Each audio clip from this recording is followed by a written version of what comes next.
জিলহজ মাসের প্রথম দশক বড় ফজিলত সম্পন্ন। কোরআনে কারিমের সূরাতুল ফজরে আল্লাহ রাব্বুল আলামিন যে ওয়াল ফাজরি ওয়া লায়ালিন আশর 10 রজনীর কথা বলেছেন।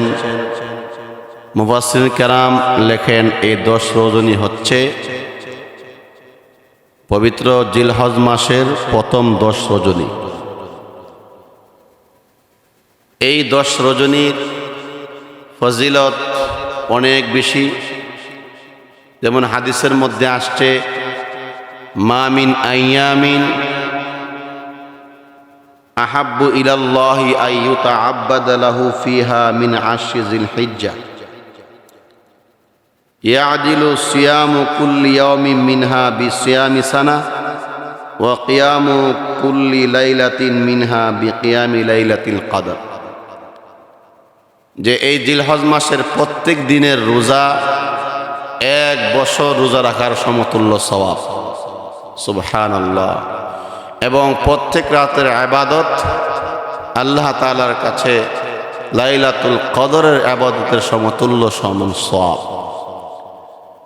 অন্য বর্ণনার মধ্যে আসছে যে আনাস ইবনে মালিক রাদিয়াল্লাহু আনহু ওয়া ক্বালা কানা ইউকালু ফি আইয়ামি আশরি যিলহিজ্জাতি কুল্লু ইয়াউমিন আলফু ওয়া ইয়াউমু আরাফাতা আশরাতু আলাফ ইয়াউমিন ইয়ানি ফিল ফাজলি। অর্থাৎ আনাস ইবনে মালিক রাদিয়াল্লাহু আনহু হতে বর্ণিত, তিনি বলেন যে জিলহজ মাসের প্রত্যেক দিন, প্রথম দশকের প্রত্যেক দিন 1000 দিনের সমান সওয়াব। অর্থাৎ যদি কেউ জিলহজ মাসের প্রথম দশকের রোজা রাখে তো প্রত্যেক দিনের রোজা 1000 দিনের রোজা রাখার সম পরিমাণ সওয়াব।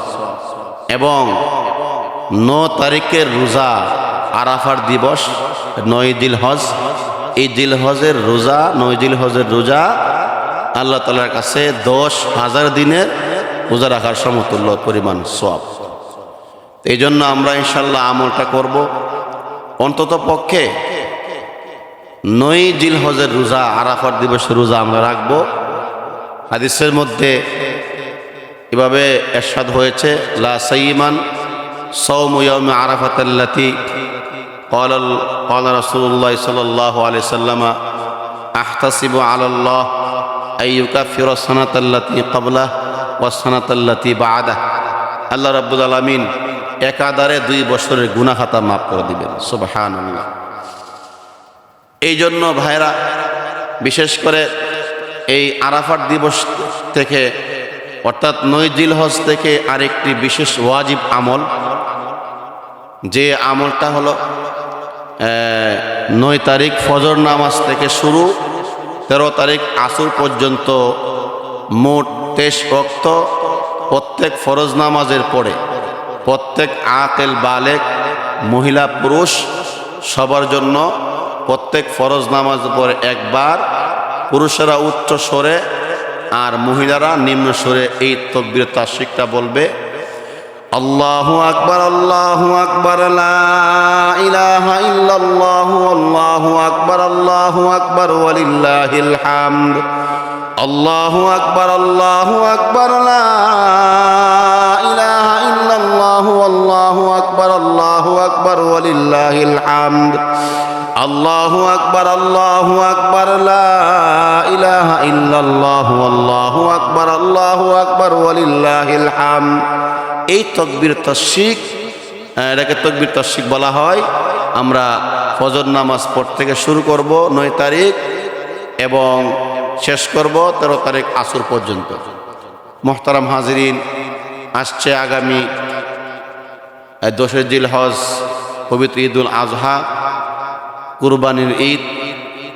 ওই দিন অনেক বড় দামি। ওই দিনের সবচেয়ে বড় পছন্দনীয় আমল হচ্ছে হিরাকুদ্দম, কুরবানি করা। কারণ কুরবানির রক্ত জমিনে স্পর্শ করার আগেই বান্দার কুরবানি আল্লাহর দরবারে কবুল হয়ে যায়। এই জন্য আল্লাহ পাক রব্বুল আলামিন আমাদের সকলকে শুদ্ধভাবে সহিভাবে তাকওয়াওয়ালা কুরবানি করার তৌফিক দান করুন, আমিন। ওয়া আখিরু দাওয়ানা আনিল হামদুলিল্লাহি রাব্বিল আলামিন।